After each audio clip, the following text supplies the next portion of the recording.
Assalamualaikum warahmatullahi wabarakatuh. Alhamdulillah nahmaduhu wa nasta'inuhu wa nastaghfiruh wa natubu ilaihi wa natawakkalu alaihi wa asyhadu an la ilaha illallah wahdahu la syarikalah wa asyhadu anna Muhammadan abduhu wa rasuluh la nabiyya wa la rasula ba'dah amma ba'd. Jamaah salat subuh yang dimuliakan oleh Allah Subhanahu wa taala. Setelah kita bersyukur kepada Allah Subhanahu wa taala, tak lupa salawat dan salam kita haturkan kepada junjungan kita Nabi besar Muhammad sallallahu alaihi wasallam, kepada keluarga beliau, para sahabat beliau serta pengikut beliau yang senantiasa menegakkan sunnah-sunnah beliau. Bapak, ibu-ibu, jamaah salat subuh Masjid Al-Mujahidin yang dimuliakan oleh Allah Subhanahu wa taala, melihat keadaan seperti ini sungguh hati ini terenyuh.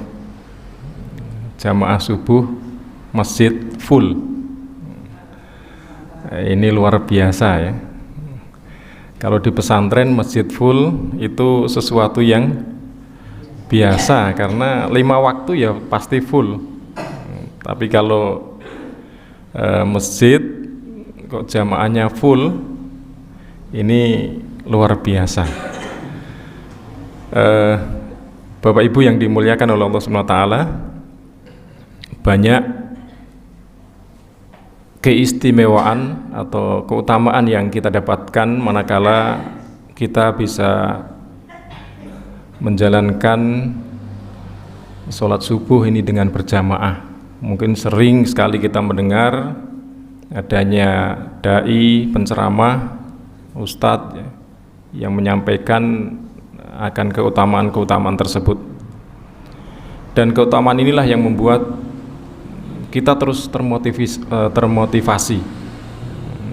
Di antara keutamaan yang mungkin menjadikan kita semangat untuk bisa menjalankan sholat subuh dengan berjamaah, walaupun itu berat ya, karena sholat subuh ini di antara amalan yang paling berat yang dilakukan oleh orang munafik. Orang munafik itu kalau diminta sholat subuh itu sangat berat sekali. Karena apa? Sholat subuh memiliki tantangan yang tidak ringan dibanding sholat-sholat yang lain. Akan tetapi kalau ada seseorang yang bisa melakukan sholat tersebut dengan berjamaah, maka banyak sekali keutamaan yang kita dapatkan. Di antaranya Nabi Shallallahu Alaihi Wasallam beliau menyampaikan, la yalijan nar man shalla qabla ghurubi syamsi wa qabla tulu'iha. Neraka itu tidak akan pernah menyentuh orang yang bisa menjalankan sholat sebelum terbitnya matahari dan sebelum tenggelamnya matahari. Apa yang dimaksud dengan kedua sholat tersebut? Yaitu sholatul fajr wa sholatul asar. Sholat subuh dan sholat asar. Nah, ini sabda Nabi SAW. Dalam hadis yang lain Nabi mengatakan, man sholal bardaini dakhalal jannah. Barang siapa yang sholat di 2 waktu yang dingin, maka Allah akan masukkan dia ke dalam surga. Nah, yang dimaksud dengan 2 sholat yang dingin dalam hadis ini adalah sholatul fajr wa sholatul asar, yaitu sholat fajar, sholat subuh, dan sholat asar. Manakala seseorang bisa menjalankan sholat pada 2 waktu ini, Nabi menjanjikan dakhalal jannah, Allah akan masukkan dia ke dalam surga.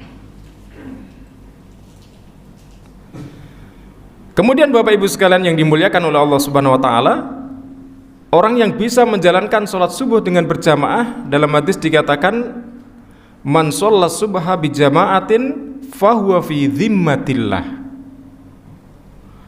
Barang siapa yang bisa menjalankan sholat subuh dengan berjamaah, maka dia berada dalam jaminan Allah Subhanahu wa ta'ala. Maka biasanya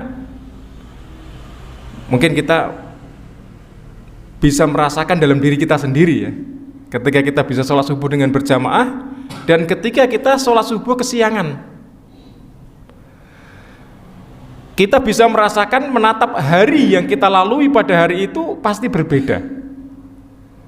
Kalau kesiangan subuhnya itu biasanya relatif kemerungsung, apa-apa dijalankan dengan penuh ketergesa-gesaan. Akan tetapi kalau kita bisa menjalankan sholat subuh pada waktunya, ini relatif orang itu terlihat lebih tenang dalam menjalani aktivitas kesehariannya. Nah, maka disinilah Bapak Ibu sekalian, banyak sekali keuntungan atau keutamaan yang akan kita rasakan, yang akan kita dapatkan manakala kita bisa menjalankan sholat subuh ini dengan berjamaah. Nah, ini di sana masih banyak keutamaan atau keuntungan yang bisa kita rasakan, yang bisa kita dapatkan manakala kita bisa sholat subuh berjamaah. Nah, Bapak Ibu, jamaah sholat subuh yang dimuliakan oleh Allah Subhanahu wa ta'ala, agar pagi ini kita mendapatkan oleh-oleh ya, nanti pulang kita punya oleh-oleh, maka ada satu amalan yang biasa didawamkan oleh Nabi SAW di pagi hari ba'da sholat subuh, yaitu beliau biasa mendawamkan doa. Nah, doa ini sebagian besar dari kita mungkin sudah hafal semua. Tapi apakah doa ini sudah bisa kita rutinkan untuk kita baca setiap selesai sholat subuh? Nabi SAW, beliau punya kebiasaan di waktu pagi pada sholat subuh itu mengucapkan doa. Kita baca bareng-bareng. Allahumma inni as'aluka ilman nafi'an wa rizqan thayyiban wa amalan mutaqabbalan. Allahumma inni as'aluka ilman nafi'an wa rizqan thayyiban wa amalan mutaqabbalan. Sudah hafal semua ya? Tinggal merutinkan doa ini, karena Nabi sallallahu alaihi wasallam punya kebiasaan di pagi hari itu selalu membaca doa ini. Allahumma inni, ya Allah, sesungguhnya aku as'aluka, memohon kepadamu, ilman nafi'an. Yang pertama apa yang diminta oleh Nabi? Ilmu yang bermanfaat. Yang kedua, warizqan thayyiban, rezeki yang baik. Yang ketiga, wa amalan mutaqabbalan, amal yang diterima. Jadi ini doa yang sangat bagus. Nanti ada ujian di akhir ya, jadi harus hafal semua. Sebelum keluar dari masjid ini semuanya harus hafal. Setuju? Sepakat? Sepakat ya?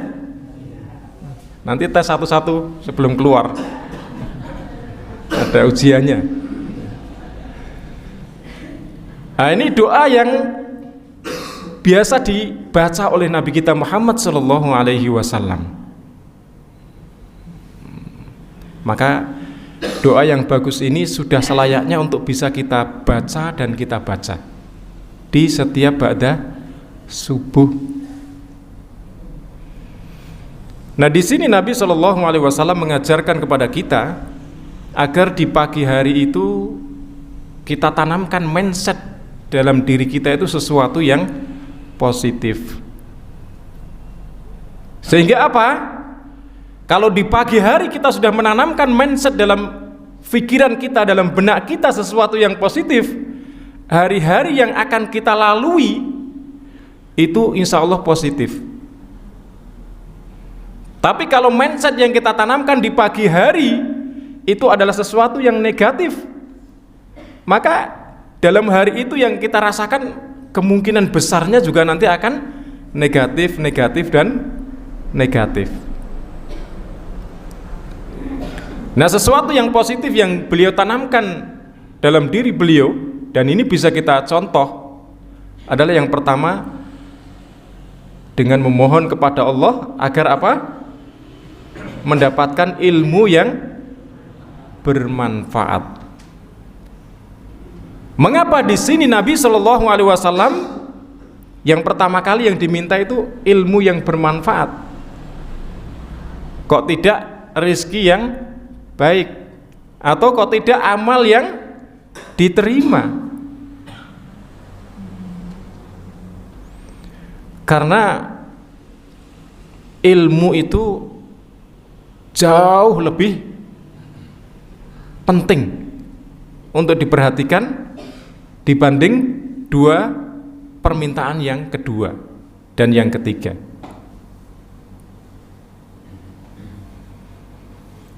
Mungkin kita sering dari kecil ya ditanamkan kebutuhan pokok kita itu adalah sandang, pangan, dan papan ya. Tapi terkadang orang tua kita lupa menanamkan dalam diri kita bahwa kebutuhan pokok yang asasi, yang lebih penting dari itu adalah ilmu agama. Adalah apa? Ilmu agama. Ilmu yang bermanfaat. Karena kebahagiaan dunia dan akhirat ini semuanya muaranya ada di situ. Ilmu agama. Tanpa ilmu agama yang baik yang tertanam dalam diri anak kita, maka mereka akan kehilangan arah dalam mengarungi kehidupan ini. Kalau kita hanya menanamkan kepada mereka bahwa kebutuhan pokok itu adalah sandang, pangan, dan papan saja, maka orientasinya apa? Hanya dunia, dan dunia. Kadang kita lupa bahwa kehidupan dunia ini ya hanya sementara saja. Kehidupan yang sesungguhnya itu adalah kehidupan akhirat kelak. Maka untuk bisa mendapatkan bekal yang baik, bekal yang cukup, bekal yang sempurna untuk anak keturunan kita adalah bagaimana kita menanamkan ilmu agama ini sejak dini. Kalau ini sudah tertanam dalam diri anak kita, maka tidak akan tersesat di dunia ini dan tidak akan celaka di akhirat kelak. Karena kata kunci seseorang mendapatkan kebahagiaan hidup di dunia dan akhirat itu adalah seseorang harus memiliki ilmu agama yang cukup. Dan ini lebih asasi, lebih pokok, lebih urgent yang harus kita tanamkan dalam diri anak kita. Sehingga kalau anak memiliki pondasi agama yang baik, pondasi agama yang kuat, kemana mereka pergi, kemana mereka melangkahkan kakinya, mereka tidak akan pernah tersesat di muka bumi ini dan tidak pernah akan celaka di akhirat kelak. Nah, maka inilah suatu hal yang perlu kita tanamkan dalam diri kita sendiri dulu, kemudian ke anak keturunan kita. Maka disinilah mengapa Nabi Shallallahu Alaihi Wasallam beliau mengajarkan kepada kita untuk selalu minta kepada Allah, selalu berdoa kepada Allah untuk mendapatkan apa? Ilmu yang bermanfaat. Nah ini penting untuk kita perhatikan Bapak Ibu sekalian. Mengapa hal itu harus dan senantiasa kita lakukan doa ini? Kita baca doa ini setiap pagi. Karena hakikat kita hidup ini yang pertama adalah sebagaimana firman Allah Subhanahu wa taala, "Wa ma khalaqtul jinna wal insa illa liya'budun." Tidaklah aku ciptakan jin dan manusia kecuali apa? Untuk beribadah kepadaku. Kemudian dalam hadis yang diriwayatkan oleh Imam Bukhari dan Imam Muslim, Nabi Shallallahu Alaihi Wasallam beliau mengatakan, "May yuridillahu bihi khairan yufaqihu fiddin." Barang siapa yang Allah ingin kebaikan pada diri seseorang, maka Allah akan pahamkan dia terhadap ilmu agama.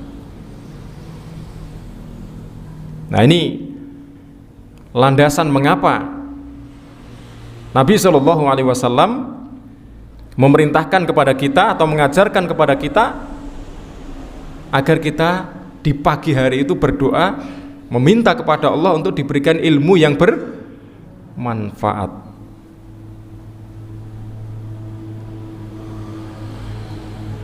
Nah Imam Ahmad beliau mengatakan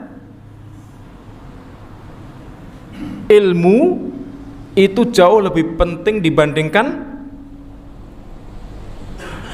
kebutuhan seseorang untuk makan dan minum. Seseorang dalam sehari makan itu mentok-mentok berapa kali Bapak Ibu?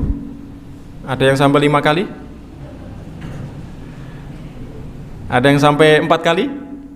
Kalau udah semakin sepuh biasanya makan itu sehari sekali itu sudah cukup. Bahkan mungkin ada sebagian kita yang punya kebiasaan puasa ya. Ada yang puasa Senin Kamis, ada yang puasa Ayamul Bid, ada yang puasa Daud. Karena apa? Ya kebutuhan manusia itu untuk makan dan minum itu sangat terbatas. Sehari paling 2 kali, 3 kali paling banyak. Demikian pula seseorang itu minum. Akan tetapi kebutuhan manusia terhadap ilmu itu Imam Ahmad mengatakan sebanyak hembusan nafas. Sebanyak apa? Hembusan nafas. Jadi kebutuhan kita terhadap ilmu itu sebanyak hembusan nafas, tidak hanya sekali 2 kali. Nah maka di sini Bapak Ibu sekalian yang dimuliakan oleh Allah Subhanahu Wa Taala, pentingnya kita memohon kepada Allah untuk mendapatkan ilmu yang bermanfaat. Karena apa? Seseorang tidak akan bisa beribadah kepada Allah dengan benar kalau dia tidak memiliki ilmu. Padahal tadi ayat mengatakan wa ma khalaqtul jinna wal insa illa liya'budun. Tidaklah aku ciptakan jin dan manusia kecuali untuk beribadah kepadaku. Nah, bagaimana kita bisa beribadah kepada Allah dengan baik dan benar kalau kita tidak memiliki ilmu? Maka Bapak Ibu sekalian yang dimuliakan oleh Allah Subhanahu wa taala,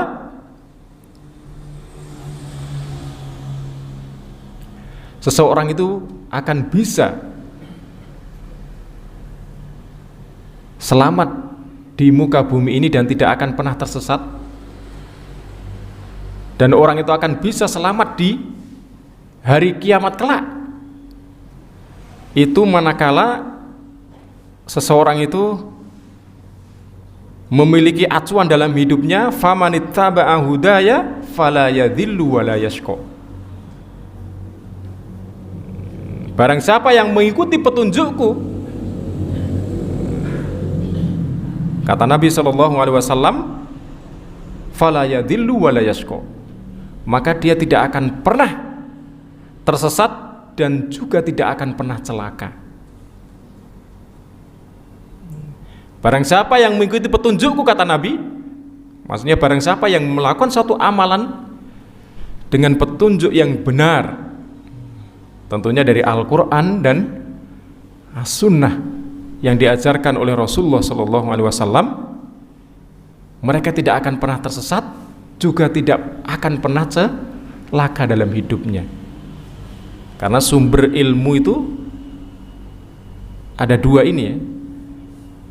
Kalau tidak dari Al-Quran, yang kedua apa? Dari petunjuk Nabi Shallallahu Alaihi Wasallam. Maka di sini ayat ini mengatakan, barang siapa yang mengikuti petunjukku, maka dia tidak akan pernah tersesat dan juga tidak akan pernah celaka. Karena memang sumber ilmu itu dari situ. Nah ini maka Bapak Ibu sekalian, di pagi hari hendaknya kita meminta kepada Allah Subhanahu wa taala untuk diberikan ilmu yang bermanfaat. Sufyan Ats-Tsauri, beliau pernah menyampaikan, aku pernah dinasihati oleh ibuku. Apa nasihat yang disampaikan oleh ibunya Sufyan Ats-Tsauri?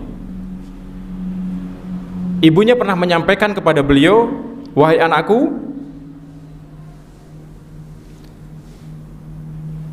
janganlah kamu menuntut ilmu kecuali jika kamu berniat mengamalkannya. Apa nasihatnya? Janganlah kamu menuntut ilmu kecuali jika kamu ingin mengamalkannya. Karena kalau tidak, maka dia akan menjadi bencana bagimu di hari kiamat kelak. Ini nasihat dari ibunya Sufyan Ats-Tsauri. Janganlah kamu menuntut ilmu kecuali apa? Kamu mengamalkannya. Karena kalau tidak, maka ilmu yang kamu pelajari itu hanya akan menjadi bencana untuk menanti pada hari kiamat kelak. Maka Bapak Ibu, kalau kita memiliki ilmu, maka hal yang perlu kita perhatikan dalam diri kita adalah bagaimana kita bisa mengamalkan ilmu itu, sekalipun sedikit. Seperti pagi ini kita dapat doa ya dari Nabi, Allahumma inni as'aluka ilman nafi'an wa rizqan thayyiban wa amalan mutaqabbala. Ini ilmu atau tidak Bapak Ibu? Ilmu. Nah, nanti tinggal diamalkan. Karena ini Nabi mengajarkan kepada kita untuk itu. Nah ini poin yang pertama. Kemudian yang kedua, ini sampai jam berapa kita?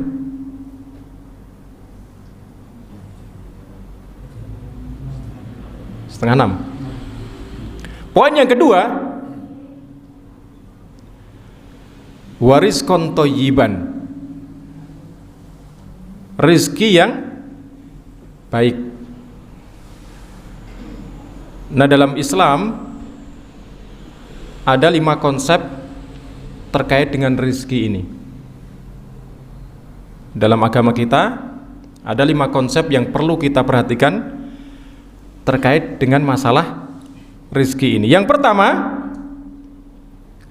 semua makhluk Allah yang ada di muka bumi ini, baik yang berakal ataupun yang tidak berakal, Allah berikan kepada mereka rizkinya. Dalilnya apa? Dalam surat Hud ayat yang ke-6, Allah berfirman, wa ma min dabbatin fil ardi illa 'alallahi rizquha. Tidak ada satupun yang bergerak dari binatang melata atau dari makhluk ya yang ada di muka bumi ini kecuali Allah akan menanggung rizkinya. Jadi manusia yang berakal, hewan yang tidak punya akal ya, semuanya Allah beri rizki kepada mereka. Nah ini satu hal yang perlu kita fahami dan perlu kita renungi, bahwa setiap makhluk yang ada di muka bumi ini pasti Allah telah menjamin mereka rizkinya. Maka dalam hadis yang sangat masyhur ya, yang diriwayatkan oleh Imam Muslim terkait dengan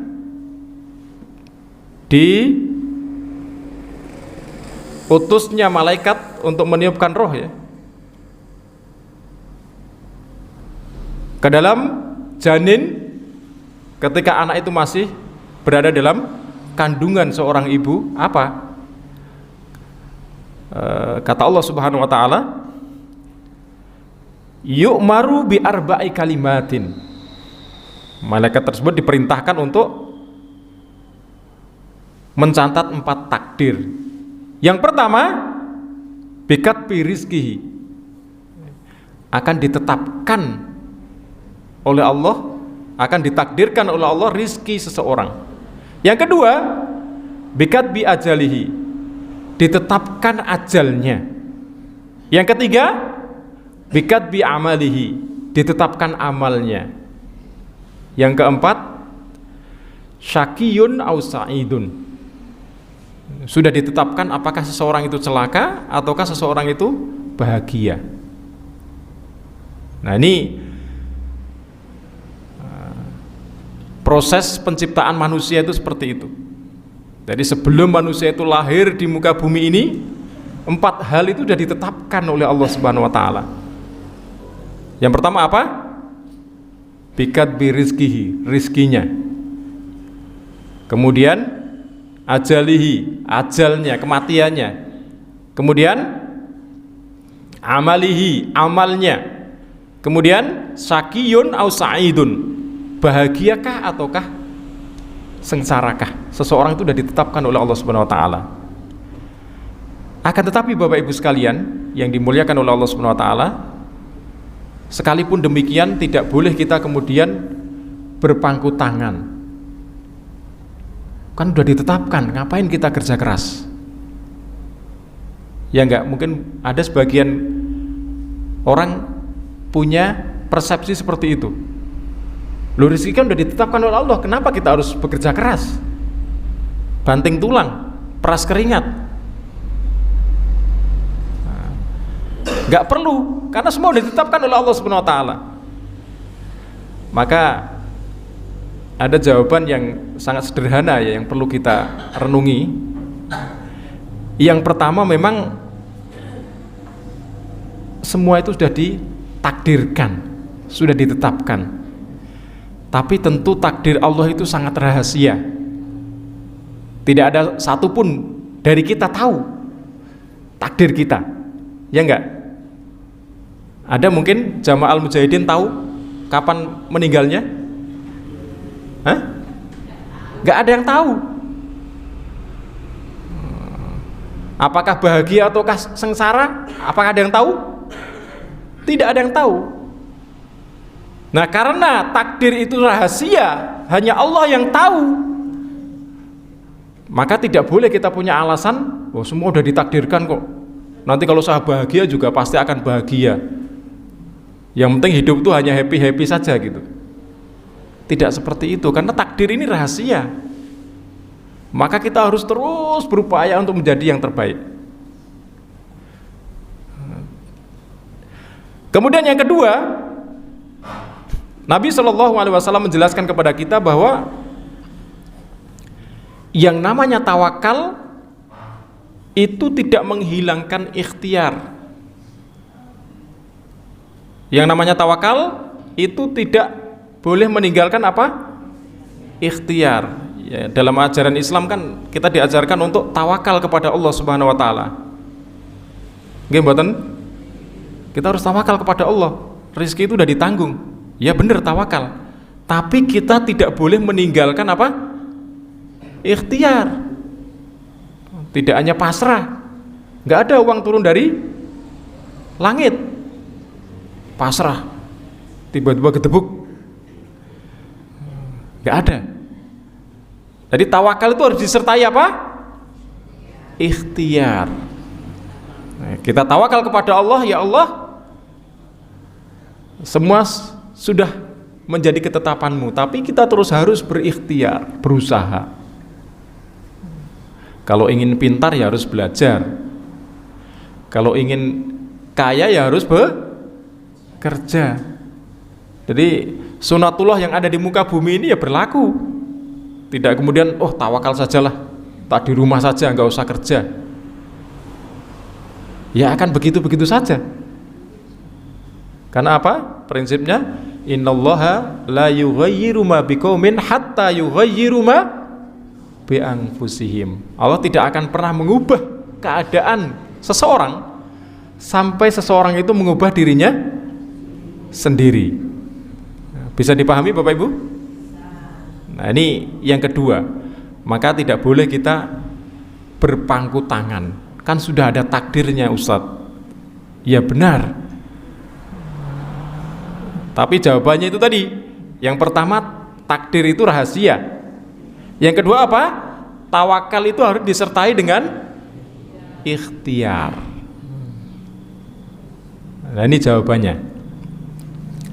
Maka Nabi SAW beliau pernah menyampaikan dalam hadis beliau, "Lau annakum tawakkaltum 'ala Allah haqqa tawakkulih la razaqakum kama yarzuqut thair taghdu himason wa taruhu bitonan." Jadi seandainya kalian bertawakal kepada Allah dengan sebenar-benarnya tawakal, niscaya Allah akan memberikan rizki kepada kalian sebagaimana Dia memberi rizki kepada seekor burung. Kepada apa? Seekor burung. Taghdu himason wa taruhu bitonan. Burung itu di pagi hari dia terbang keluar dari sarangnya dalam keadaan lapar. Kemudian di sore hari dia kembali ke sarangnya dalam keadaan apa? Kenyang. Nah, di sini Rasul ingin mengajarkan kepada kita ya sebenar-benarnya tawakal itu seperti itu. Jadi kalau pagi hari kita lapar, ya kita harus cari maisha, harus keluar. Kalau kita pengen di sore atau di siang harinya pengen kenyang, tidak hanya dalam rumah terus. Ini Rasulullah SAW menyontohkan kepada kita terkait dengan keadaan burung. Jadi burung saja Allah beri rizki kalau dia mau berusaha untuk mendapatkan, untuk meraih rizki tersebut. Nah, ini yang pertama. Kemudian yang kedua, konsep yang kedua yang perlu kita fahami terkait dengan rizki ini adalah setiap jiwa tidak akan meninggal, tidak akan mati sampai rizkinya itu sudah tuntas Allah berikan kepadanya. Seseorang itu tidak pernah dicabut nyawanya oleh Allah Subhanahu wa taala sebelum rizkinya itu sudah benar-benar tuntas diberikan kepadanya.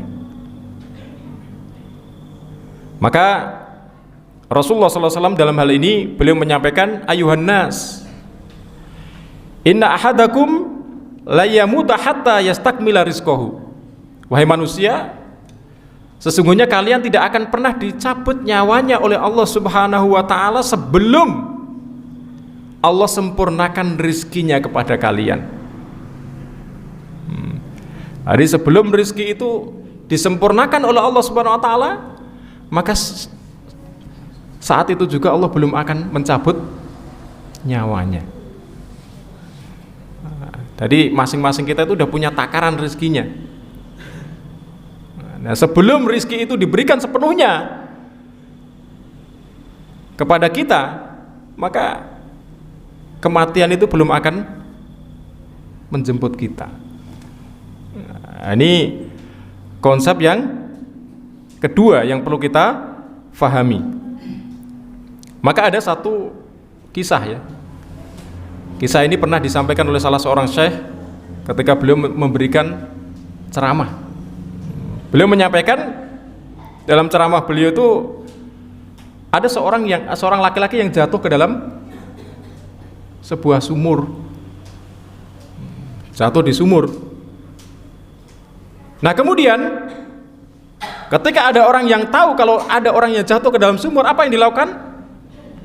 Memberikan pertolongan kepadanya. Ditolonglah orang ini yang jatuh ini. Ditolong naik ke atas, kemudian diberi minum susu 1 gelas. Setelah diberi minum, selesai minum, ditanya orang ini, loh, kenapa kamu kok bisa jatuh di sini? Ditanya oleh orang-orang yang nolong ini, kenapa kamu bisa jatuh di sumur ini? Kemudian apa Bapak Ibu? Orang tersebut mempraktekkan, tadi saya begini, kemudian saya jatuhnya seperti ini. Nah, ketika mempraktekkan, saat dia jatuh ke dalam sumur itu, dia jatuh betulan untuk yang kedua kalinya dan dia meninggal dunia. Dia jatuh ke dalam sumur yang sama dan dia meninggal dunia. Nah, saya menyampaikan berarti rizkinya itu belum tuntas. Ketika jatuh yang pertama kan nggak meninggal, ya nggak? Ditolong masih hidup, masih bisa minum susu. Ternyata 1 gelas susu itu rizki yang terakhir yang Allah berikan kepadanya. Jadi belum tuntas rizkinya. Karena apa? Dia masih bisa minum 1 gelas susu. Jatuh yang kedua baru meninggal dunia. Nah, ini mengajarkan bahwa setiap kita itu Allah sudah berikan takaran rizkinya. Nah, sebelum rizki itu tuntas Allah berikan kepada kita, maka kematian itu belum pernah akan menjemput diri kita. Nah, ini konsep yang kedua yang perlu kita fahami. Kemudian yang ketiga, hakikat dari rizki yang kita miliki itu adalah yang kita konsumsi dan yang kita manfaatkan. Itu rizki yang sesungguhnya yang kita miliki, yang kita konsumsi dan yang kita manfaatkan. Sementara yang kita kumpulkan itu belum tentu menjadi jatah rizki kita, belum tentu. Tapi yang kita makan, yang kita pakai, ini sudah jatah rezeki kita karena sudah kita manfaatkan. Sementara yang ada di berangkas kita mungkin ya, sampai jamuran mungkin ya. Nah, ini belum tentu menjadi jatah rezeki kita. Maka Nabi SAW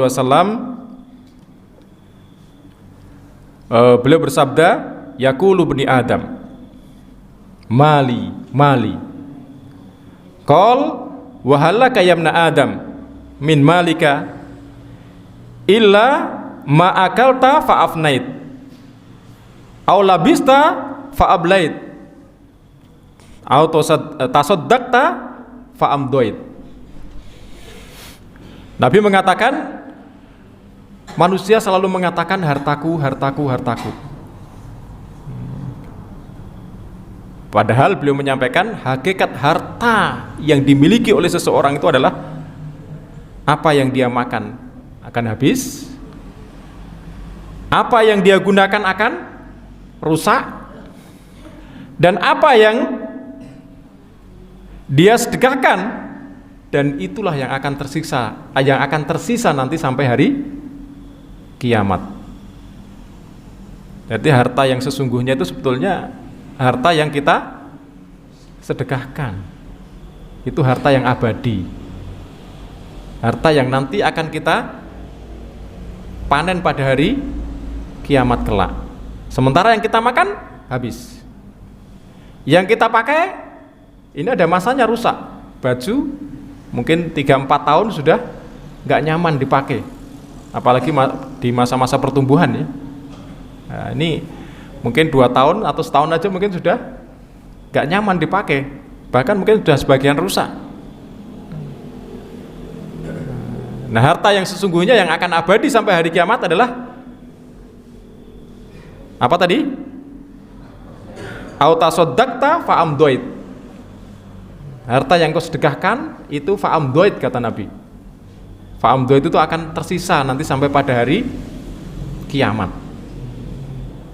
Sehingga sebetulnya hakikat harta yang sesungguhnya yang kita miliki itu adalah harta yang kita sedekahkan untuk di jalan Allah Subhanahu wa ta'ala.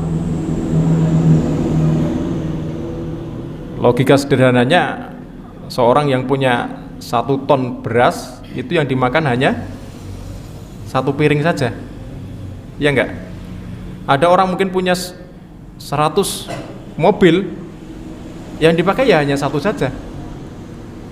Ada orang mungkin punya 100 rumah, yang dipakai mungkin hanya 1 saja rumahnya.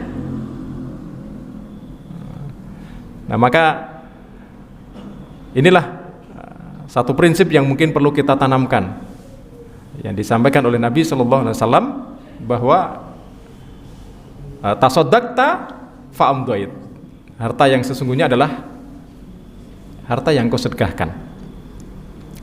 Kemudian yang keempat, konsep rezeki yang keempat dalam agama kita adalah kita akan dihisab oleh Allah Subhanahu wa ta'ala pada hari kiamat kelak terhadap apa yang kita usahakan dari rezeki ini. Jadi ada hisabnya Bapak Ibu sekalian. Jadi tidak hanya yang kita dapatkan dari usaha keras kita, yang itu belum tentu ada manfaatnya untuk kita ya. Bahkan yang kita makan ketika kita lapar itu saja ada hisabnya. Maka Allah Subhanahu wa ta'ala berfirman, "Tsumma latus'alunna yauma idzin 'anin na'im." Kemudian sungguh kamu akan ditanya, akan dimintai pertanggungjawaban oleh Allah Subhanahu wa ta'ala pada hari kiamat kelak terhadap kenikmatan yang kamu rasakan di muka bumi ini. Nah, ini akan ditanya oleh Allah Subhanahu wa ta'ala. Maka dalam hadis Nabi sallallahu alaihi wasallam mengatakan, la tazulu qadama 'abdin yaumal qiyamah hatta yus'al an arba'ah. Tidak akan bergeser apa ini? Kaki ya, anak Adam di hari kiamat kelak sebelum ditanya tentang 4 hal. Yang pertama, an umrihi fima afnahu. Pertanyaan pertama terkait dengan apa? Umurnya, untuk apa dipakai. Wa an ilmihi fima fa'al. Yang kedua tentang ilmunya, diamalkan enggak ilmunya. Kemudian wa an malihi min aina iktasabahu wa fima anfaqahu. Yang ketiga terkait dengan hartanya, dari mana dia dapatkan dan kemana dia infakkan. Kemudian wa an jismihi fima ablahu. Yang keempat tentang badannya, untuk apa dia pakai badannya ini. Nah, ini maka Bapak Ibu sekalian yang dimuliakan oleh Allah Subhanahu wa taala,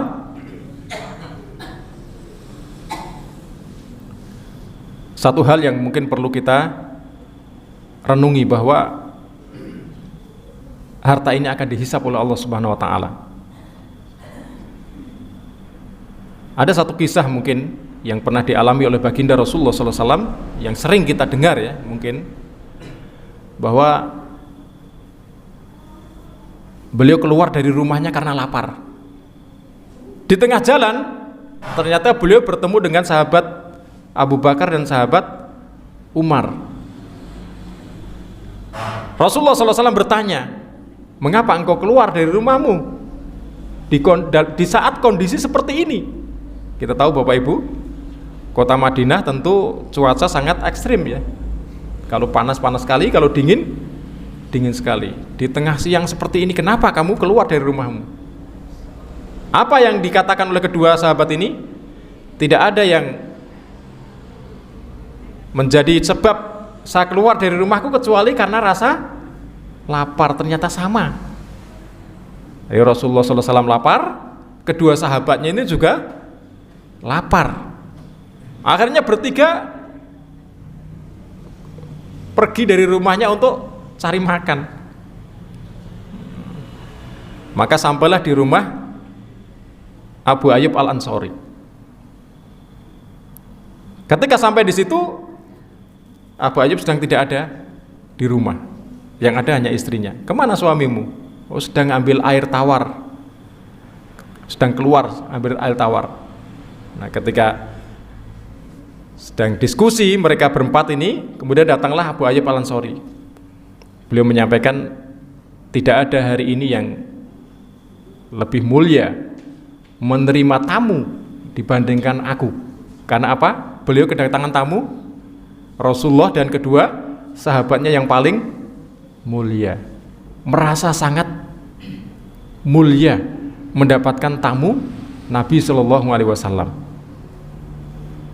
Kemudian apa Bapak Ibu? Menjamu. Dikasih kurma basah dan kurma kering ya. Kemudian setelah itu beliau sembelihkan domba. Makanlah mereka bersama-sama. Kemudian apa yang disampaikan oleh Rasulullah SAW setelah mereka itu kenyang? Beliau menyampaikan, walladzi nafsi biyadihi latus alunna an hadzal na'im, kata beliau, yaumal qiyamah. Demi yang diriku ada di tangannya, kata Nabi, kalian benar-benar akan ditanya tentang kenikmatan ini pada hari kiamat kelak. Pada hari kiamat kelak. Artinya apa Bapak Ibu? Setiap apa yang kita dapatkan ya, berupa rezeki, berupa nikmat ini, nanti di hari kiamat pasti Allah akan menanyakan. Nah, ini kaitan dengan konsep yang keempat yang perlu kita perhatikan. Kemudian yang terakhir, jadi prestasi manusia itu tidak diukur dari seberapa banyak harta yang dia miliki, tapi prestasi seseorang itu diukur dengan seberapa banyak dia bisa bermanfaat untuk orang lain. Maka ada sebuah hadis yang mengatakan, ahabbun nasi ilallah anfa'uhum linnas. Manusia yang paling dicintai oleh Allah Subhanahu wa taala adalah yang paling bermanfaat untuk orang lain. Jadi prestasi seseorang itu bukan pada apa? Harta yang dia miliki, tapi prestasi seseorang itu bagaimana seseorang itu bisa bermanfaat untuk orang lain. Maka kalau harta itu di tangan orang yang soleh ya, itu manfaatnya jauh akan lebih besar, karena dia memanfaatkan harta itu kepada yang sebagaimana mestinya. Tapi kalau harta itu di tangan orang yang toleh, itu manfaatnya hanya untuk dirinya saja, bahkan bisa merusak dirinya. Tidak hanya orang sekitarnya, tidak hanya teman dekatnya, mungkin masyarakat sekitarnya bisa rusak kalau harta itu berada di tangan orang yang toleh. Toleh itu kebalikannya soleh ya. Kalau soleh itu orang baik, kalau toleh pakai tok ya. Toleh itu orang buruk. Nah, kalau harta itu di tangan orang yang buruk, itu tidak hanya merusak dirinya, tapi orang lain juga akan bisa rusak. Saya pernah satu waktu dari Jogja mau ke Jakarta pakai kereta ya. Kereta dari Surabaya sana. Karena tiket yang saya beli itu qadarullah keretanya udah lewat. Jadi dalam satu perjalanan waktu itu saya mau ke stasiun Tugu, ada cegatan polisi. Yang harusnya jam 8 saya harus berangkat, karena ada cegatan polisi saya ketinggalan kereta. Akhirnya saya pakai tiket yang sama di kereta yang berbeda. Kereta malamnya, kereta dari Surabaya sana. Saya naik pakai tiket yang sama. Dulu kan nggak seketat sekarang ya. Zaman masih nyantri dulu. Saya masuk karena saya ini tiketnya bukan kereta yang punya saya, ya saya asal masuk. Nah, karena waktu itu udah malam, saya langsung ke restoran. Makan dulu sebelum cari kursi kosong. Nah, setelah makan saya cari kursi kosong, ternyata dalam satu gerbong itu semuanya orang mabuk. Saya lihat, saya taunya awalnya saya nggak tahu kalau ternyata ini orang mabuk semua. Awal saya tahu kok ada yang ngamuk di sini. Minum over, ngamuk di situ. Ribut sama temennya, ngamuk. Duer gitu, apa namanya? Botolnya itu dipukulkan ke kursinya ini. Di depan saya. Duer. Saya lihat ternyata di situ wah, ada krat. Satu krat minuman keras. Mabuk semua di situ. Mungkin orang lagi pesta, nggak tahu. Artinya apa Bapak Ibu? Harta itu kalau berada di tangan orang yang soleh, itu manfaatnya besar. Tapi kalau harta itu berada di tangan orang yang toleh, yang terjadi apa? Kerusakan itu tidak hanya pada diri orang itu, tapi mungkin orang yang berada di sekitarnya rusak semua. Karena dia tidak tahu harta ini harus dikemanakan. Padahal setiap harta itu pasti nanti akan ada hisabnya di hari kiamat kelak. Halalnya saja dihisab, apalagi haramnya. Nah, ini maka beberapa prinsip ini harus kita perhatikan dalam terkait rezeki ini. Kemudian yang terakhir, ini masih ada waktu sedikit ya, terkait dengan amalan mutaqabbala. Tadi doanya kan ada 3 ya. Pertama tadi apa? Ilmu yang bermanfaat. Yang kedua apa? Rezeki yang baik. Yang ketiga adalah amal yang diterima. Tentu semua kita berharap amal yang kita lakukan ini diterima oleh Allah Subhanahu wa taala. Ya enggak? Orang di dunia beramal, pagi harus datang ke masjid sebelum subuh ya. Itu kan punya harapan amal ini diterima oleh Allah Subhanahu wa taala. Nah, tentu Bapak Ibu sekalian, kita perlu mengetahui amal apakah yang diterima oleh Allah Subhanahu wa taala. Tentu ada kriterianya. Yang pertama, amal yang diterima oleh Allah Subhanahu wa taala itu adalah dilandasi oleh keimanan. Tanpa iman, amal itu tidak akan pernah diterima. Ada orang non misalnya bangun 1000 masjid di Serandaan. Bangun 1000 masjid di mana? Serandaan. Orang non diterima nggak kira-kira? Hah? Nggak akan diterima. Karena dia tidak punya iman. Nggak ada iman. Tapi kalau orang beriman, ada di Serandaan ada yang bangun masjid, dia ikut bantu. Oh, saya bantu 1 sak semen misalnya. Diterima enggak? Diterima, karena dia punya iman. Maka sifat Rahman dan Rahim Allah itu diberikan kepada orang yang beriman itu tidak hanya di dunia, nanti sampai di akhirat akan Allah berikan. Maka kalau orang beriman sekalipun dia memiliki amalan kecil di mata manusia ya, itu ada nilainya, akan dia panen nanti di hari kiamat sekalipun kecil. Maka pertama yang perlu kita perhatikan adalah iman, agar amal yang dilakukan oleh seseorang itu diterima oleh Allah Subhanahu wa taala. Apa dalilnya? Dalam surat An-Nahl, Allah Subhanahu wa taala berfirman, "Man 'amila sholihan min dzakarin aw untha wa huwa mu'min falanuhyiyannahu hayatan thayyibah wa lanajziyannahum ajrahum bi ahsani ma kanu ya'malun." Ini dasarnya. Barang siapa yang beramal kebaikan, baik laki-laki ataupun perempuan, dan dia beriman. Nah, ini kata kuncinya di sini. Dan dia beriman kepada Allah Subhanahu wa taala. Falanuhyiyannahu hayatan thayyibah. Maka sungguh akan aku berikan kepadanya kehidupan yang baik.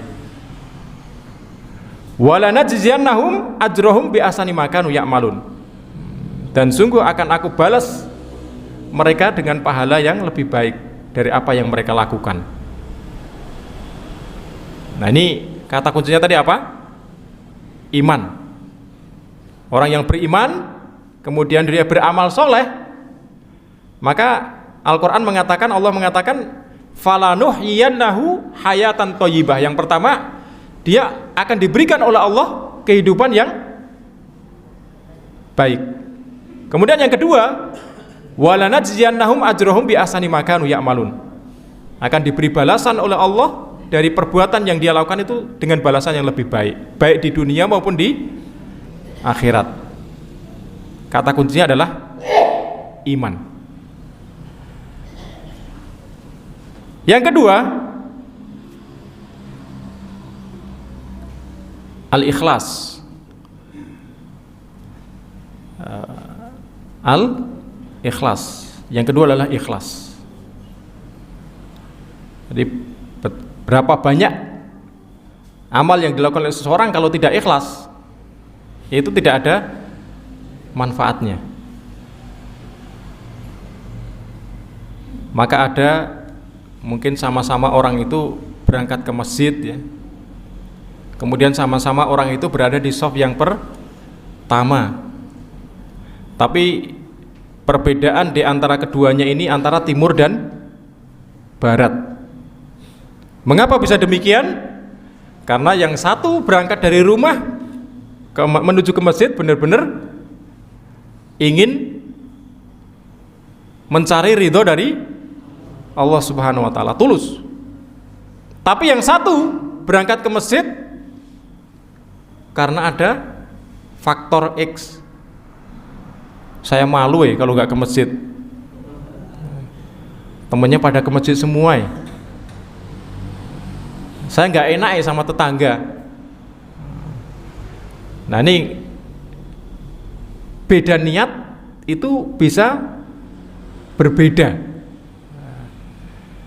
Sehingga Bapak Ibu sekalian, jadi setiap amal yang kita lakukan hendaknya kita dasari niat tulus karena Allah Subhanahu wa taala, bukan untuk yang lain, apalagi untuk riya ya, apalagi untuk sum'ah, ingin dilihat orang ya. Itu naudzubillah.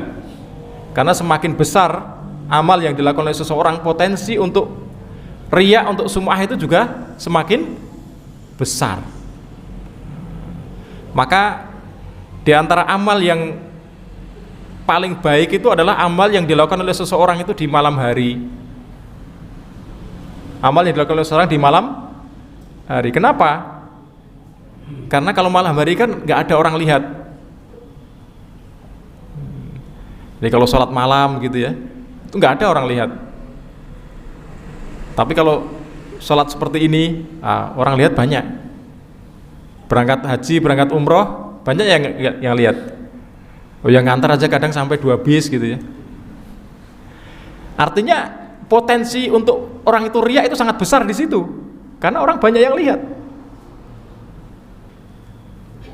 Nah, sehingga terkadang pergeseran niat itu terjadi bukan di awal ya, kadang di tengah atau bahkan mungkin kadang di akhir. Nah, maka ini Bapak Ibu, yang kedua adalah ikhlas. Kemudian yang ketiga, syarat yang ketiga agar amal seseorang itu diterima oleh Allah SWT adalah ittiba'ur rasul. Harus sesuai dengan petunjuk dari Rasulullah Sallallahu Alaihi Wasallam. Jadi 3 poin itu yang perlu kita perhatikan agar amal yang kita lakukan ini amal yang diterima oleh Allah Subhanahu wa ta'ala. Maka masing-masing dari kita harus mengintrospeksi diri. Apakah amal kita ini sudah sesuai dengan yang diajarkan oleh Nabi? Apakah amal yang kita lakukan ini sudah benar-benar tulus karena Allah Subhanahu wa ta'ala? Apakah amal yang kita lakukan ini dasarnya adalah iman yang ada dalam diri kita? Masing-masing kita harus bertanya ke diri masing-masing. Sehingga apa Bapak Ibu sekalian, kita nanti tidak seperti yang digambarkan dalam ayat ya. Wa qadimna ila ma amilu min amalin faja'alnahu haba'an mansura. Orang yang banyak melakukan amal sementara amal itu tidak diterima oleh Allah Subhanahu wa taala itu seperti orang yang melihat fata morgana. Jadi di dunia seakan-akan dia capek, dia berat, dia bersusah payah untuk beramal, ternyata di akhirat nggak ada hasilnya. Seperti fata morgana. Jadi dari jauh dilihat seperti ada air, ketika didekati ternyata tidak ada apa-apa. Ketika di dunia kayaknya capek sekali dia, subuh harus bangun, isya harus sholat di waktunya, duhur lagi sibuk-sibuknya harus sholat di waktunya, asar juga demikian ya, capek sekali kayaknya. Tapi ternyata di akhirat nggak dapat apa-apa. Karena apa? Mungkin 3 poin ini kurang diperhatikan. Kalau orang hanya mengandalkan ikhlas tanpa ittiba'ur rasul, itu juga nggak akan diterima. Atau sebaliknya, orang ittiba'ur rasul sementara dia tidak ikhlas juga tidak akan diterima. Artinya dasar ini harus ada di setiap amal yang kita lakukan agar apa? Kita berusaha sebaik mungkin untuk beramal, untuk beribadah sebaik-baiknya kepada Allah di muka bumi ini. Nanti di hari kiamat kita mendapatkan pahala yang besar dari Allah Subhanahu wa taala dari amal-amal yang kita upayakan ini. Selama apa? 3 poin tadi itu terpenuhi. Bisa dipahami Bapak Ibu sekalian? Saya kira ini ya. Jadi ada tes ini sebelum keluar dari masjid. Dites satu-satu. Siap? Sudah siap? Jadi doa yang diajarkan oleh Nabi yang bisa kita dawamkan dalam hidup kita ya, itu adalah kita baca lagi sebelum kita tutup. Allahumma inni as'aluka ilman nafi'an wa rizqan thayyiban wa amalan mutaqabbalan. Allahumma inni as'aluka ilman nafi'an wa rizqan thayyiban wa amalan mutaqabbalan. Demikian Bapak Ibu yang bisa kami sampaikan, mudah-mudahan sedikit ini ada manfaatnya khususnya untuk diri kami pribadi dan kepada jamaah sekalian. Kita akhiri doa penutup. Subhanakallah wa bihamdika asyhadu an la ilaha illa anta astaghfiruka wa atubu ilaik. Assalamualaikum warahmatullahi wabarakatuh.